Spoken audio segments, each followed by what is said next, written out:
Where do you see Spokane in the next 5 years? I would never have said these words. I would never let them escape my mouth in the past, but I think we are, I really think we're going to have our best years maybe since 1911. Hey, what's up, Spokane? You just heard an executive summary preview of where Spokane is headed in the next 5 years. I've had the privilege of talking to Bruce Jolicoeur. He's the managing director of the largest independent commercial appraisal firm in the country, and he covers the Northwestern region.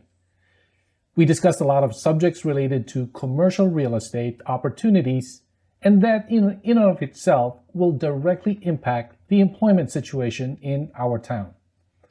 But before we get to the summary, let's get to know Bruce, his professional background, and his working experience with businesses that are establishing or expanding their roots here in our region.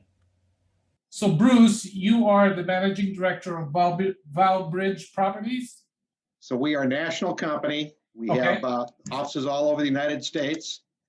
It's a company that we helped form back in 2012, and we've become the largest appraisal company in the nation in that time. So Valbridge was born in Spokane. Well, sort of. It was formed across the country. We have offices that all got together, appraisers that many of whom I knew from prior affiliations with the Appraisal Institute and other groups, and we decided to form this entity. We took on this particular region where our office was located.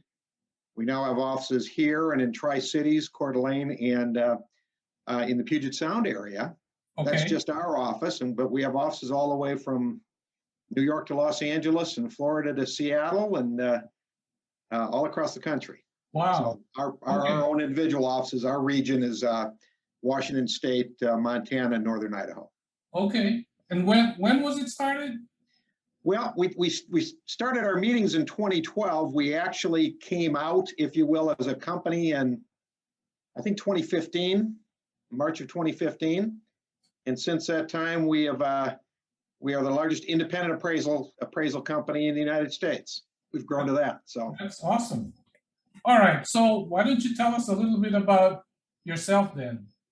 I went to the University of Illinois, got a degree in marketing in if I can remember back that far, 76. Moved to Spokane in 1979 and have been an appraiser here ever since. And how did you get started being an appraiser? I took some classes when I was at the University of Illinois, and I found that it was a good fit. Then I didn't really do anything much back in Illinois, but I traveled back in 1978 in the West and thought I'd like to move out here. Picked some areas. I sent out a bunch of resumes, interviewed from everywhere from Aspen and Vail to Coeur d'Alene, Idaho, and ended up getting a job here in Spokane. So that's how it went. So right from the very get-go, you already wanted to become an appraiser.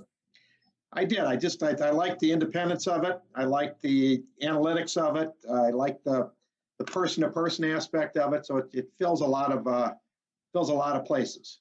Okay, so that's very unusual because most college kids don't know what they want to do, right?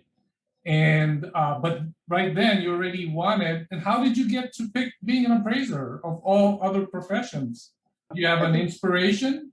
Well, I may have had a little push, a little nudge. My dad worked for an oil company in Illinois, headquartered had an office in Illinois at the time, Union Oil Company. And he had a person working for him who helped him do truck stop siting. And this person happened to have an appraisal designation, an MAI designation, which is the kind of the top of the bowl of cherries. And he used to tell me that, this man would get hired to testify in trials and in court and get paid up to $100 an hour. And he thought that would be a good place for me to be. And that's when I took the classes at the University of Illinois and found that it did fit pretty well. And I guess here you are, 30 years later, and I guess you haven't regretted it and you've been enjoying it. Well, not today anyway. There are certain days. No, it's a funny profession because so few people think about it. Accounting is something people think about, and certainly the law and a variety of other things. But it's a profession. People who practice appraisal are professionals. It's really a great way to make a living. It's a way to get out of the office and go look at properties. I've been trying to schedule an inspection down in outside of Clarkston for 3 weeks along a riverbank, and I can't get down there because the snowfall and the river is flowing. But it's that kind of stuff. So I've got to spend the better part of a day walking about 6.5 miles of riverbank to inspect a property. Pretty fun. So that gives you a lot of variety in your day. You don't have any monotonous day, so to speak. Well, no, last year I did appraisals from Stehekin, which is at the north end of Lake Chelan, accessible only by boat, into Montana, in Portland, a solar farm in Bend, Oregon. Oh, wow. So a whole variety, so we get around a little bit. Oh, that's interesting. I never would have imagined. Okay, well, as you know, one of the reasons I wanted to talk to you was because of what you do in your job. You kind of have a fairly, I would say, a bird's eye view, and sometimes you even get into the nitty-gritty details of the commercial activities here in Spokane. So therefore, you have an idea of what's going on in the economy, in other words. Like, for example, I had heard about Amazon's expansion, their second facility, as a rumor. And it wasn't until late last year, when you had kind of mentioned, oh, that's a confirmed event. That's really going to happen. So I was really curious, that thinking, okay, well, what else does Bruce know? Because that's that's going to affect the people, our residents here, in terms of their livelihood. And I was wondering if you could share some of the things that what's going on in Spokane.